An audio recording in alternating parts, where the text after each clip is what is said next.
the ancient Egyptian calendar was a solar calendar having a fixed 365 days per year. Now the Earth revolves around the Sun at almost exactly 365.256,363,004 days, and unlike other calendars that have leap years, wherein the discrepancy is corrected every certain period of time, the Egyptian calendar does not compensate for the 0.256,363,004 of a day difference every year. This means the Egyptian New Year is observed one day earlier or slides back one day every approximately 4 years. The Sothic cycle is a period of about 1,461 Egyptian calendar years of exactly 365 days each, which is equivalent to about 1,460 solar years, averaging 365.25 days each. At the end of one complete Sothic cycle, the calendar having 365 days a year loses enough time that the start of its year or its new year once again coincides with the heliacal rising of Sopdet, Egyptian name, or Sothis, Greek and Latin name, which Egyptologists associate with the star Sirius. I said the Sothic cycle is about 1,460 solar years because the start of a new Sothic cycle depends on actual observation of the star rise of Sopdet falling on the day before the Egyptian New Year's Day, and the precession of Earth's equinoxes causes the date of the heliacal rise of stars to move forward slowly in time. For example, the star rise of Sirius was June 18 Gregorian calendar in 3500 BC, but was June 30 Gregorian calendar in 2000 BC, or an advance of 12 days in a period of only 1,500 years, which, by the way, is just 40 years more than the supposed 1,460 years Sothic cycle.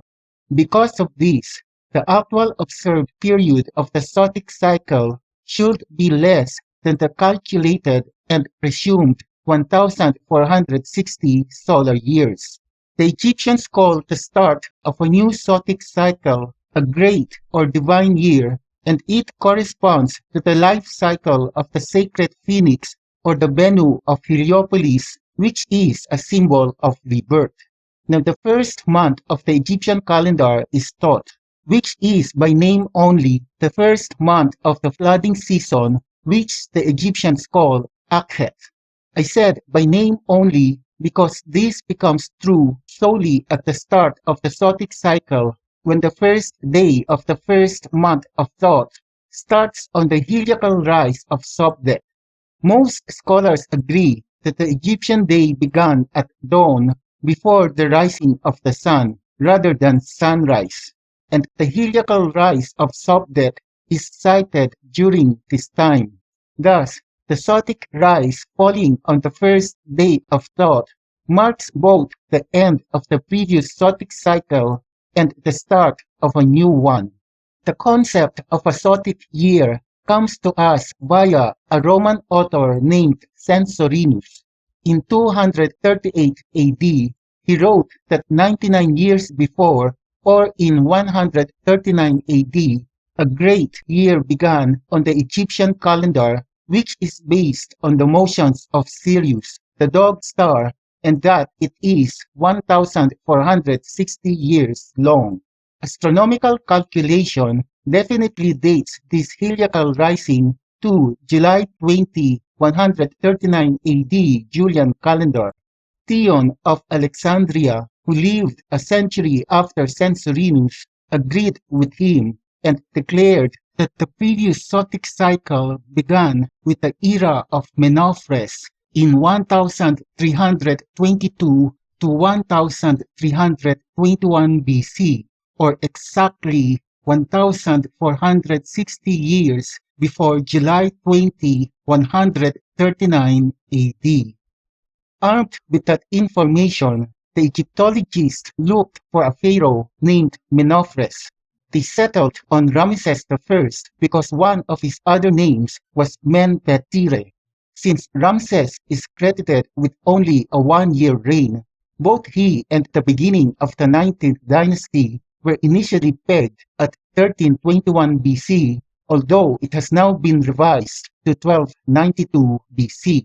The earliest record of the start of the Sothic cycle can be found in the ivory tablet of Jer, the third pharaoh of the first dynasty of ancient Egypt, whose capital was in Thinis.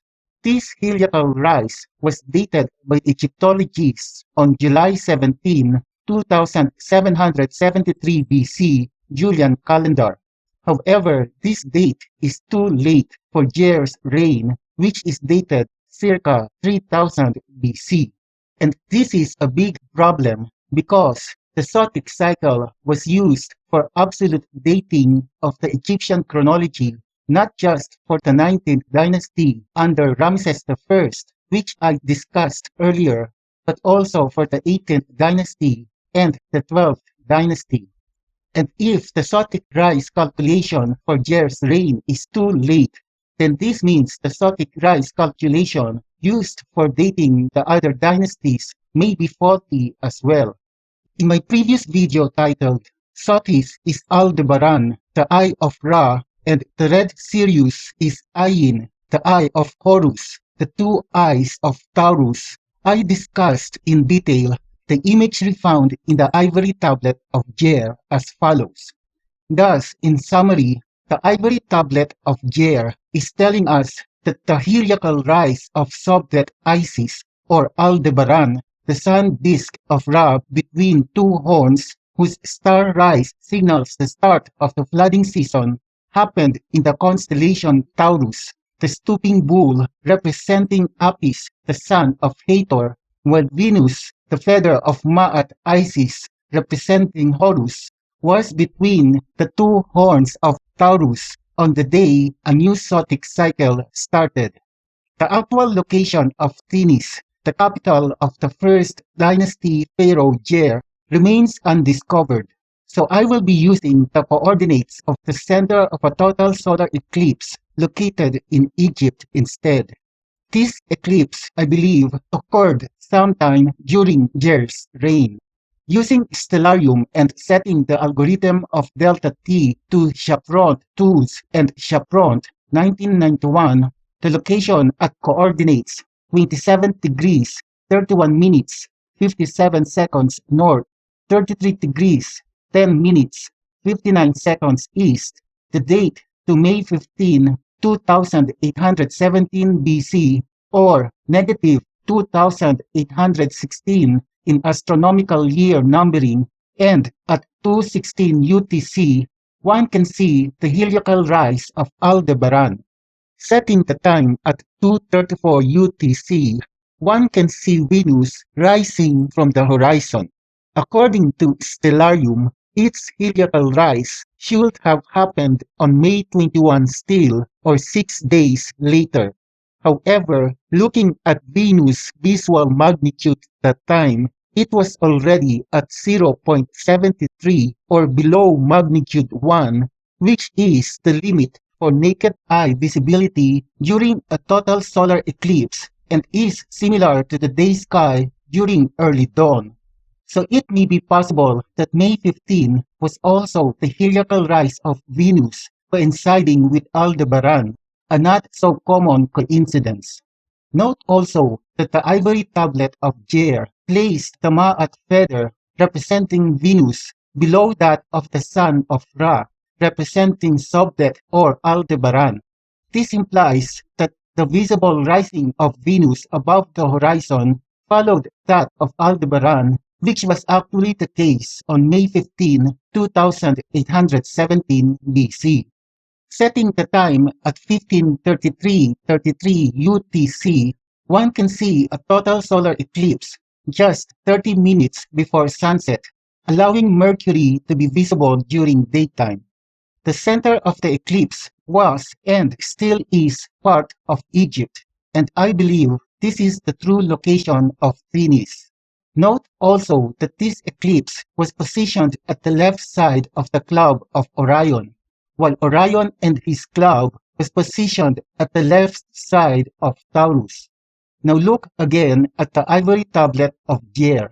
There, one will see a club at the left side of Taurus, or the stooping cow.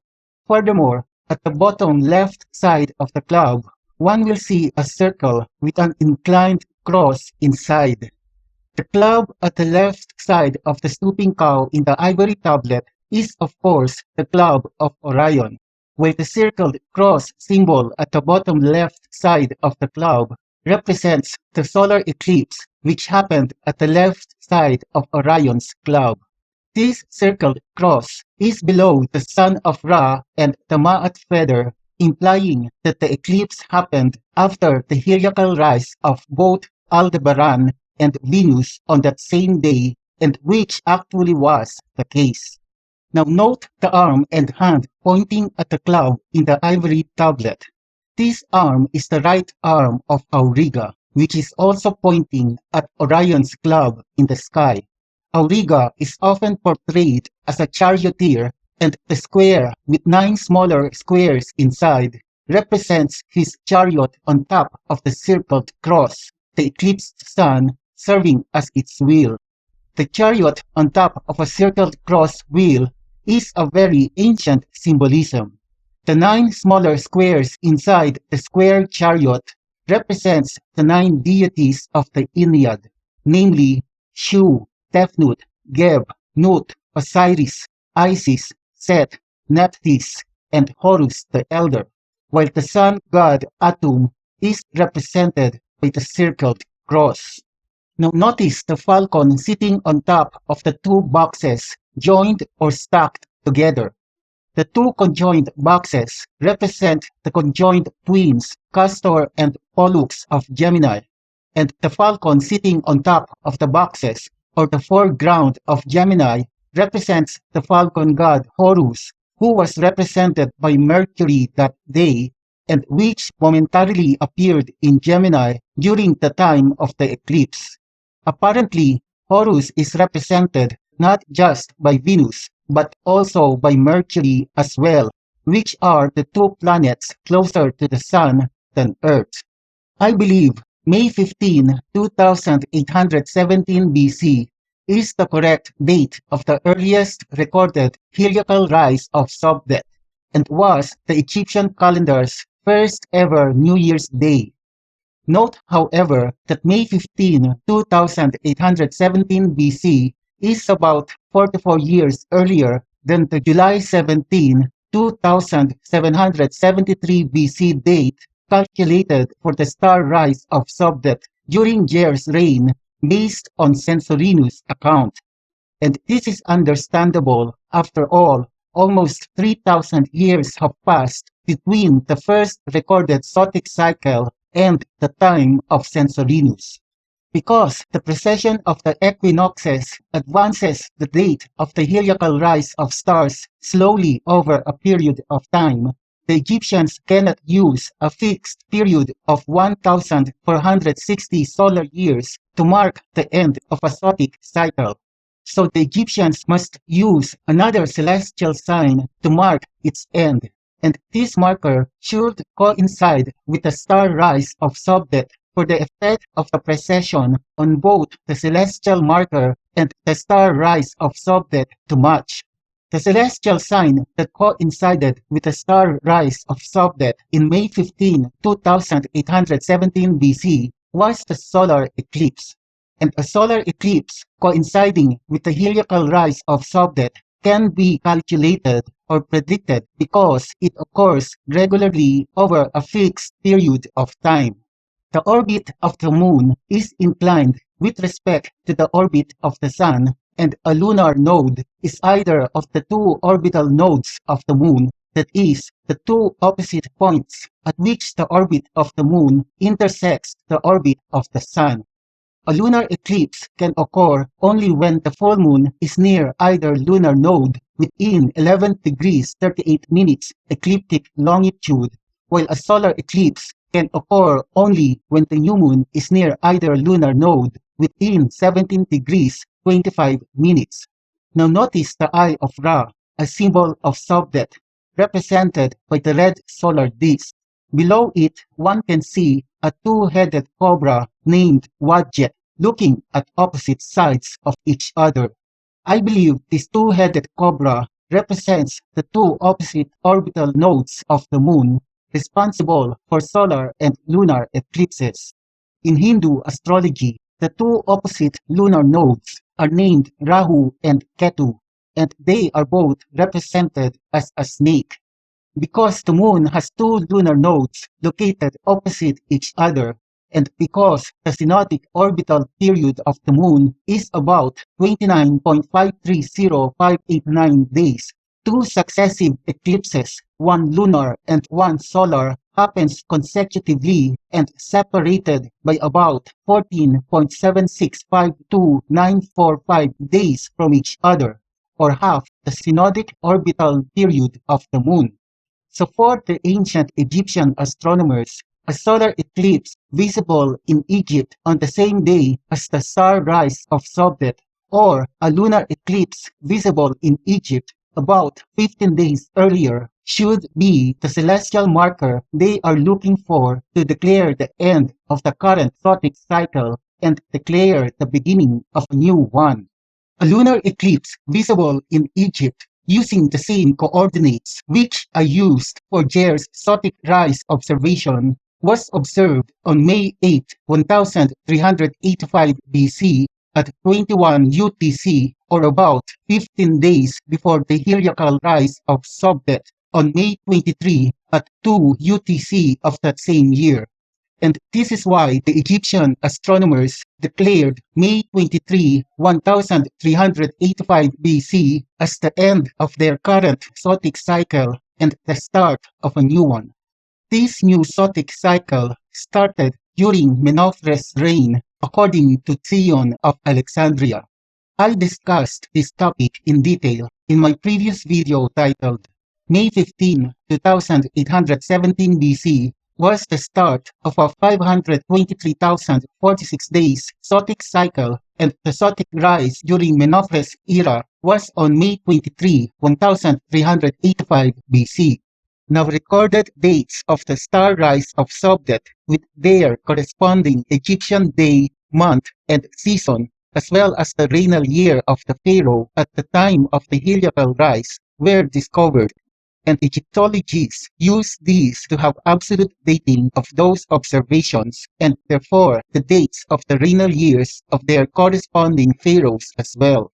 The Ebers Papyrus tells us that the rising of Sopdet happened in the 9th regnal year of Jeser-Kari, the throne name of Amenhotep I, the second pharaoh of the 18th dynasty. This Sopdet rise was dated by the papyrus on the 11th month of Epiphi of the Egyptian calendar, which is also the 3rd month of the season of harvest, Shemu, and on the 9th day of the month. The heliacal rise of Sopdet happens once every year, and yet only a handful of documents that recorded the heliacal rise of Sopdet with their corresponding dates and the regnal year of the pharaohs were found.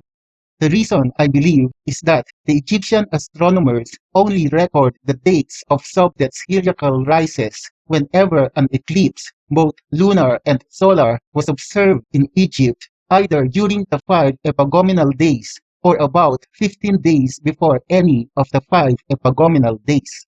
The 5 epagomenal days are also known as the 13th and last month in the Egyptian calendar, and the heliacal rise of Sopdet happens on the 5th day. Also, the birthdays of 5 deities were celebrated during the 13th month, namely that of Osiris, Horus the Elder, Set, Nephthys, and Isis, and I ordered their names according to the order of their birthdays as observed during the Ptolemaic and Roman period. Now remember, 2 successive eclipses, one lunar and one solar, happen whenever the new moon or full moon are near the 2 opposite lunar nodes, which are separated by about 15 days of motion by the moon around the Earth. and these two successive eclipses, occurring either during the 5 epagomenal days or about 15 days before any of the 5 epagomenal days, are caused by the two opposite lunar nodes in the same or almost the same position in the sky that marks the end of a Sothic cycle. The period of the intercalary month was considered spiritually dangerous, and the pharaoh performed a ritual known as pacifying Sekhmet to protect himself and the world from that god's plague. Apep was the ancient Egyptian deity who embodied darkness and disorder, and was thus the opponent of the sun god Ra and Isis Ma'at, representing order and truth. Apep was seen as a giant serpent, leading to such titles as Serpent from the Nile and Evil Dragon. According to his myth, Apep is responsible for eclipses. The 5 epagomenal days are already spiritually dangerous by themselves, but combining any of these days by an eclipse during or about 15 days earlier make these days especially ominous. This is why the pharaoh has to make a declaration that in spite of the eclipse, Isis Ma'at, represented by Sopdet, succeeded in its heliacal rise on the 5th day. One such eclipse, a total lunar eclipse, was observed in Thebes with coordinates 25 degrees, 43 minutes, 14 seconds north, 32 degrees, 36 minutes, 37 seconds east. I chose Thebes as the observational site because this was the capital of the 18th dynasty pharaoh Amenhotep I. The eclipse occurred on May 2, 1170 BC or negative 1169 in astronomical year numbering at 1858 UTC. You can verify this using Stellarium and by setting the algorithm of delta T to Chapron 2's and Chapron 1991. A corresponding solar eclipse occurred on May 17, 1170 BC at 7:30 UTC and about 15 days after the total lunar eclipse that occurred on May 2, 1170 BC. This solar eclipse was not visible in Egypt, but it occurred on the first day of the 5 epagomenal days, or the birthday of Osiris, and it was an important omen to the ancient Egyptians. The heliacal rise of Aldebaran, which I believe to be Sopdet, was on May 22, 1170 BC at 2:10 UTC as observed in Thebes. Now, what is the corresponding Egyptian date of the May 22, 1170 BC heliacal rise of Sopdet as observed in Thebes? The most recent heliacal rise of Sopdet, falling on the start of a Sothic cycle before the Sopdet rise on May 22, 1170 BC, was on May 23, 1385 BC, which I already mentioned earlier. The number of days between May 23, 1385 BC and May 22, 1170 BC are 78,527 days. Dividing 78,527 days by 365 days gives the number of Egyptian calendar cycles between these dates, which is about 215.142465 cycles.